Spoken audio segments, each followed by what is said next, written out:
ابن حبان اور ابن ماجہ، ترمذی کی یہ احادیث ہیں۔ اس حدیث کا ترجمہ یہ ہے کہ حضرت قاسم بن عبد الرحمن دمشقی رحمہ اللہ سے روایت ہے کہ انہوں نے کہا، اللہ کا عظیم ترین نام یعنی اسم اعظم جس کے ساتھ اللہ سے دعا کی جائے وہ قبول کرتا ہے، ان 3 صورتوں میں ہے، یعنی سورہ بقرہ میں، سورہ آل عمران اور سورہ طٰہٰ میں۔ اور ابن ماجہ کی دوسری روایت میں 2 صورتوں کی آیت بھی بتائی گئی ہے، جیسے سورہ بقرہ کی آیت وَإِلَٰهُكُمْ إِلَٰهٌ وَاحِدٌ لَا إِلَٰهَ إِلَّا هُوَ الرَّحْمَٰنُ الرَّحِيمُ۔ اسی طرح سورہ آل عمران کی آیت ہے اللہ لا الہ الا هو الحی القیوم۔ اور سیدہ عائشہ رضی اللہ تعالی عنہا کے حوالے سے بھی یہ ملتا ہے کہ انہوں نے بھی ایک حدیث میں یہ ذکر کیا ہے کہ 3 صورتوں میں اسم اعظم کا ذکر ہے اور انہوں نے یہی آیات بتائی ہیں۔ تو اسماء بنت یزید کے حوالے سے یہ بات ملتی ہے کہ وَإِلَٰهُكُمْ إِلَٰهٌ وَاحِدٌ لَا إِلَٰهَ إِلَّا هُوَ الرَّحْمَٰنُ الرَّحِيمُ، یہ اسم اعظم ہے اس میں۔ اور اس کے بعد سورہ آل عمران میں بھی یہ آیت آتی ہے جس میں الحی القیوم آتا ہے، اور سورہ طٰہٰ میں بھی ایک آیت ہے جس میں الحی القیوم آتا ہے، وَعَانَتِ الْوُجُوهُ لِلْحَيِّ الْقَيُّومِ، آیت نمبر 111 ہے۔ اب ہم دیکھتے ہیں کہ اسم اعظم کیا ہے۔ اسم عربی میں لفظ ہے جو ایک اکیلے نام کے لیے استعمال ہوتا ہے، اور اس کے ساتھ اعظم بتلاتا ہے کہ اس نام سے مراد عظیم نام ہے۔ یعنی ہم یہ جانتے ہیں کہ نام جو ہوتا ہے کسی بھی انسان کا یا کسی بھی چیز کا یا کسی بھی ہستی کا، وہ اس کے اندر اس کی پوری معرفت شامل ہوتی ہے، اس نام کے اندر ہی اس کا پورا تعارف ہوتا ہے۔ تو جب وہ اسم اعظم ہو تو وہ ایک خاص نام ہے، کوئی بہت بڑا نام ہے، تو وہ کوئی نام ایک ہی ہوگا جیسا کہ لفظ سے واضح ہے۔ تو ہم نے جو احادیث ابھی دیکھی ہیں اس میں بھی کچھ اختلاف پائے جاتے ہیں، یعنی کیونکہ مختلف آیات ہیں۔ حافظ ابن حجر رحمہ اللہ نے اس سے متعلق فتح الباری میں 14 اقوال ذکر کیے ہیں، اور الحی القیوم جو 3 مواقع پہ مذکور ہوا ہے اس کے بارے میں بھی لوگوں کو یہ ہے کہ اصل میں اس کی ساتھ کچھ اور بھی ہونا چاہیے، الحی القیوم کے ساتھ۔ تو ہم یہ دیکھتے ہیں کہ دراصل اسم اعظم اللہ ہے، اللہ ہی وہ نام ہے جو اللہ تعالیٰ کے ناموں میں سب سے عظیم ہے، اس کو اسم اعظم کہا جاتا ہے، اور یہی اسم اعظم ہونا بھی چاہیے۔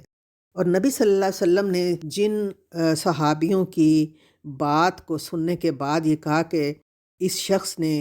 اس نام کے وسیلے سے مانگا ہے کہ اللہ دیتا ہے، تو ہم غور کریں تو ان ساری آیات میں دراصل اللہ کی پہچان ہے، اللہ کی معرفت ہے، اور اللہ کو ایک معبود ماننے کا ارادہ، یقین اور ایمان ہے۔ تو اس کا مطلب یہ ہے کہ آپ اللہ تعالیٰ کی کوئی بھی صفت بیان کریں، اللہ کو یاد رکھنا ضروری ہے۔ اور بہت سے علماء کا یہی قول ہے کہ اسم اعظم دراصل اللہ ہے۔ اس کی بہت سی وجوہات ہیں جن کو ہم دیکھ لیتے ہیں، جیسے کہ قرآن کریم میں بنیادی طور پر کثرت کے ساتھ لفظ اللہ کا ذکر ہوا ہے، اور تقریباً 2500 مرتبہ اس کا ذکر ہوا ہے۔ اور نبی صلی اللہ علیہ وسلم نے جتنی بھی دعائیں کی ہیں ان میں سب سے زیادہ اللہ کا ہی استعمال ہوا ہے، یعنی ہم کثرت سے اللہم اللہم کر کے یہ دعائیں کرتے ہیں جو یا اللہ کے معنی میں آتا ہے۔ اور اس کے علاوہ ہر کام کی ابتدا اللہ کے لفظ سے، اور قرآن کی ہر صورت کا آغاز لفظ اللہ سے ہوا ہے۔ اور ہم جانتے ہیں کہ ہم اللہ کا لفظ ساری زندگی میں، پورے دن میں، صبح سے شام تک کتنی بار استعمال کرتے ہیں۔ مومن کے لیے یہ لفظ اس کی خوراک ہے، یہ اس کے بغیر اس کی زندگی ادھوری ہے۔ ہم دیکھیں کہ اب انشاءاللہ، ماشاءاللہ، الحمدللہ، سبحان اللہ، اللہ اکبر، اور جو بھی اذکار ہم کرتے ہیں اس میں اللہ کا نام آتا ہے، اور ہم جب اٹھتے بیٹھتے چلتے پھرتے اس لفظ کا استعمال کرتے ہیں، اس نام کو یاد کرتے ہیں، تو اللہ ہی دراصل اسم اعظم ہے۔ اللہ وہ جامع لفظ ہے جس میں خالق و مالک کی تمام حمد و ثنا، تمام صفات و خصوصیات جمع ہیں۔ جب آپ اللہ کہتے ہیں تو آپ پوری صفات و اللہ تعالیٰ کی خصوصیات کو یکجا کر دیتے ہیں، اور لفظ اللہ کا کوئی بدل نہیں ہے، اور نہ ہی کسی زبان میں یہ لفظ استعمال ہو کر ذرہ برابر متاثر ہوتا ہے۔ اس کے ساتھ جب پکار کے لیے حرف ندا لگاتے ہیں تب اللہ میں کوئی تبدیلی نہیں ہوتی۔ یعنی ویسے تو یہ ہے نا کہ الرزاق ہے، جب ہم اس کو ندا کے ساتھ یا کر کے بلاتے ہیں، یا رزاق یا رحمان یا رحیم، تو الف اور لام ہٹ جاتا ہے۔ اور الف اور لام کہاں لگتا ہے؟ جب ہم کسی خاص بات کا ذکر کرتے ہیں، کتاب الکتاب، قلم القلم، تو اللہ دراصل الالہ ہے۔ یعنی الہ تو کوئی بھی لوگ بنا رہے تھے، مشرک تھے، تو اللہ نے ساری معبودوں کی، ان سارے الہ کی نفی کر کے تو اللہ نے اللہ کا پہچان کرائی۔ اب ہم جب کلمہ پڑھتے ہیں، کلمہ شہادت، تو ہم کیا کہتے ہیں؟ لا الہ، کوئی معبود نہیں، الا اللہ، مگر اللہ، یعنی وہ خاص الہ ہے، الالہ ہے۔ لیکن جب ہم اس کو لکھتے ہیں اور بولتے ہیں تو درمیان والا الف جو ہے وہ ختم ہو جاتا ہے، تو وہ اللہ بن جاتا ہے۔ تو ہم یہ دیکھتے ہیں کہ ہم ایک خاص معبود رکھتے ہیں جیسا کوئی نہیں ہے، جیسے سورہ الاخلاص میں، اور اس کے حوالے سے اللہ تعالیٰ کے نبی صلی اللہ علیہ وسلم نے دعا کرنے والے کو خوشخبری دی کہ اس نے اسم اعظم سے مانگا ہے۔ تو اسم اعظم دراصل وہ خاص ایک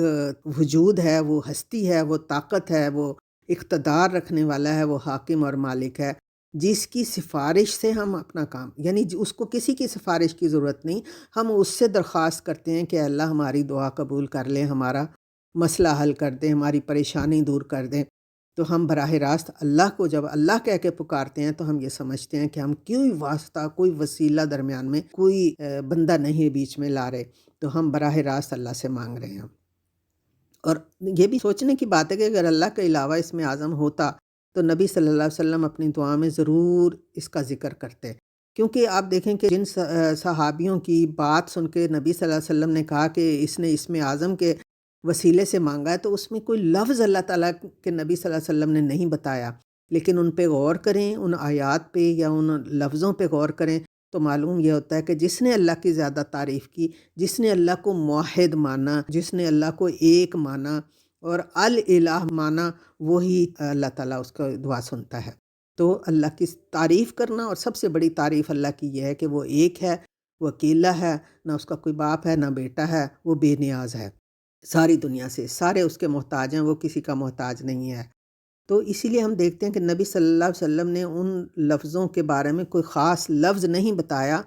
ہاں وہ ساری بات کو سامنے رکھ کے ساری بات کا ذکر کیا کہ کس طرح ذکر کر کے اللہ تعالیٰ کا اس نے اللہ تعالیٰ کے سامنے اپنی حاجت بیان کی، تو اس طریقے سے تو اللہ اس کی حاجت ضرور قبول کرے گا۔ تو ہمیں بھی اس بات پہ غور کرنا چاہیے۔ تو اب یہاں یہ سوال بھی پیدا ہوتا ہے کہ جب لفظ اللہ ہی اسم اعظم ہے تو پھر اسم اعظم سے متعلق دوسرے الفاظ کا کیا حکم ہے؟ تو یہ وہی بات ہے جیسے کہ میں نے ذکر کیا کہ دراصل اس میں توحید کا ذکر ہے اور صرف ایک اللہ کو اپنا معبود بنانے کا ذکر ہے۔ اب ہم دیکھتے ہیں وہ دعا جو میں نے آپ سے ذکر کیا تھا کہ وہ کیا ہے؟ اللہم انی اسألک بان لک الحمد لا الہ الا انت المنان بدیع السماوات والارض یا ذا الجلال والاکرام یا حی یا قیوم انی اسألک، پھر آگے آپ اپنی دعا کریں۔ اب آپ دیکھیں کہ جہاں بھی جیسے لا الہ الا انت سبحانک انی کنت من الظالمین، اس میں بھی اپنی کمزوری، اپنی خطاؤں کا ذکر ہے اور اپنے اوپر ظلم کرنے کا ذکر ہے، اور اس میں بھی اللہ تعالیٰ نے کیا فرمایا؟ لا الہ الا انت، کہ اللہ کے علاوہ کوئی معبود نہیں ہے۔ یہ وہ اسم اعظم ہے، یہ وہ جملہ، یہ وہ لفظ، یہ سوچ اور یہ فکر اور یہ شعور اسم اعظم کے حوالے سے آتا ہے کہ آپ کی اللہ سے کتنی دوستی ہے، کتنی محبت ہے، کتنا یقین ہے اور کتنا اس کے ساتھ رہنے کا یقین ہے۔